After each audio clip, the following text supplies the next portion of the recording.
கூட்டங்களில் சில பேர் பேசிக் கொண்டிருப்பார்கள். நான் ஐயோ, இதுவரை நான் எங்குமே பேசியதே இல்லை என்று உடனே பயந்து விடுவார்கள். எப்படி நான் பேசப் போகிறேன் என்று. இவைகளுக்கெல்லாம் சில பேக்கப் பாயிண்ட்ஸ், அதாவது உங்களை முன்னோக்கி தள்ளக்கூடிய சில விஷயங்கள் உள்ளன. அவை என்னவென்பது பார்ப்போம். அளவிற்கு அதிகமாக பகிர்தல் அவசியம் இல்லை.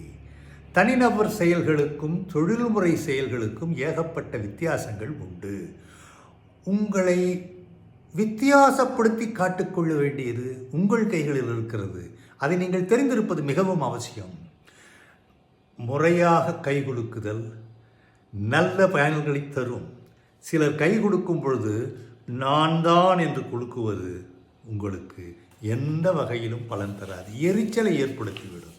ஆகவே மென்மையாகவும் கொடுக்கக்கூடாது, இறுக்கமாக பற்றி கைகளை குலுக்குதல் அவசியம். சரி, ஆழ்ந்து சிந்தனை செய்து அதன் பிறகு பேச வேண்டும். அந்த மாதிரி பேசுவது கேட்பது உங்களுக்கு வெற்றியை தரும். ஆழ்ந்த கவனம் வெற்றிக்கும் இடையில் கைவேசி வரும். அந்த மாதிரி கைவேசி வரும் பொழுது அழைப்பை நீங்கள் ஏற்காமலே இருந்துவிட்டால் உங்களுக்கும் நல்லது, கூட்டத்தில் இருப்பவர்களுக்கும் நல்லது. கூட்டம் என்று சொன்னால் ஒரு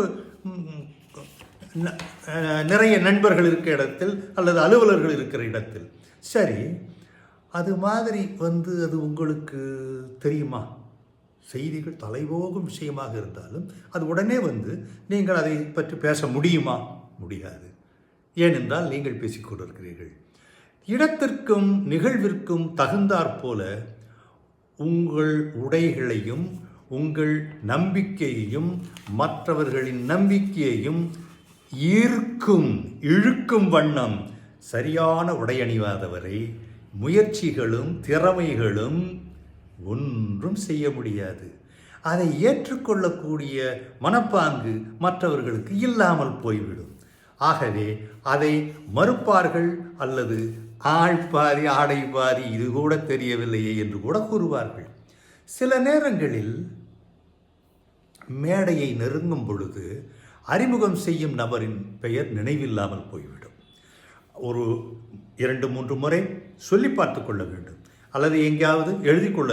எனக்கு இது போன்ற சில நேரங்களெல்லாம் ஏற்பட்டு, ஏனென்றால் ஒரு நபரை அறிமுகம் செய்து வைப்பார்கள். அந்த நபரின் பெயரை நாம் சொல்ல மறந்து மேடையில் என்று நண்பர் அவர்கள் என்று சொல்லும் பொழுது எல்லோரும் சிரித்து விடுவார்கள். நீங்கள் என்ன கருத்தை கூறினாலும் அது அங்கே எடுபடாது.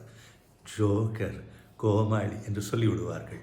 சரி, அந்த பெயரை சொல்லிவிட்டால் நன்று நேராக நின்று கூன் தவிர்த்து உயரமாக பார்த்து கொண்டு ஒரு ஓரமாக பேசிக்கொண்டிருப்பது சிறப்பு.